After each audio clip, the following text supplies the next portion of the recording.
Atos 11. Os apóstolos e os irmãos de toda a Judéia ouviram falar que os gentios também haviam recebido a palavra de Deus. Assim, quando Pedro subiu a Jerusalém, os que eram do partido dos circuncisos o criticavam, dizendo: "Você entrou na casa de homens incircuncisos e comeu com eles." Pedro, então, começou a explicar-lhes exatamente como tudo havia acontecido. Eu estava na cidade de Jope, orando, caindo em êxtase, tive uma visão. Vi algo parecido com um grande lençol sendo baixado do céu, preso pelas 4 pontas e que vinha até o lugar onde eu estava. Olhei para dentro dele e notei que havia ali quadrúpedes da terra, animais selvagens, répteis e aves do céu. Então ouvi uma voz que me dizia: "Levante-se, Pedro, mate e coma." Eu respondi: "De modo nenhum, Senhor. Nunca entrou em minha boca algo impuro ou imundo." A voz falou do céu segunda vez: "Não chame impuro ao que Deus purificou."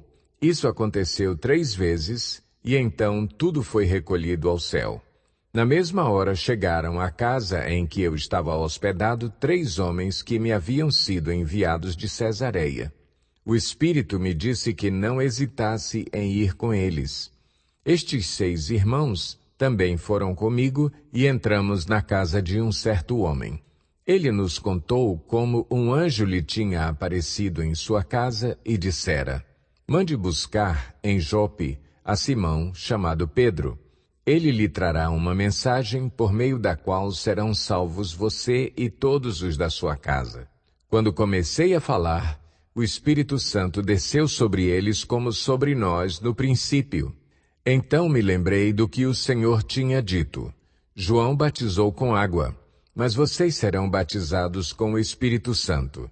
Se, pois, Deus lhes deu o mesmo dom que nos tinha dado quando cremos no Senhor Jesus Cristo, quem era eu para pensar em opor-me a Deus?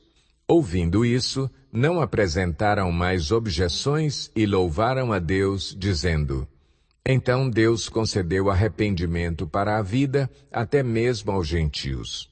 Os que tinham sido dispersos por causa da perseguição desencadeada com a morte de Estevão chegaram até a Fenícia, Chipre e Antioquia, anunciando a mensagem apenas aos judeus.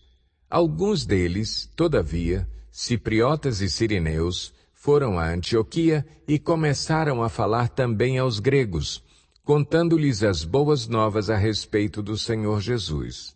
A mão do Senhor estava com eles, e muitos creram e se converteram ao Senhor. Notícias desse fato chegaram aos ouvidos da igreja em Jerusalém, e eles enviaram Barnabé a Antioquia.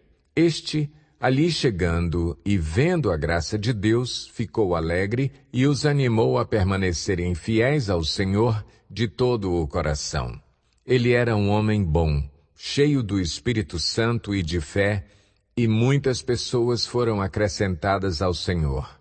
Então Barnabé foi a Tarso procurar Saulo e, quando o encontrou, levou-o para Antioquia. Assim, durante 1 ano inteiro, Barnabé e Saulo se reuniram com a igreja e ensinaram a muitos. Em Antioquia, os discípulos foram pela primeira vez chamados cristãos. Naqueles dias, alguns profetas desceram de Jerusalém para Antioquia. Um deles, Ágabo, levantou-se e pelo Espírito predisse que uma grande fome sobreviria a todo o mundo romano, o que aconteceu durante o reinado de Cláudio. Os discípulos, cada um segundo as suas possibilidades, decidiram providenciar ajuda para os irmãos que viviam na Judéia, e o fizeram, enviando suas ofertas aos presbíteros pelas mãos de Barnabé e Saulo.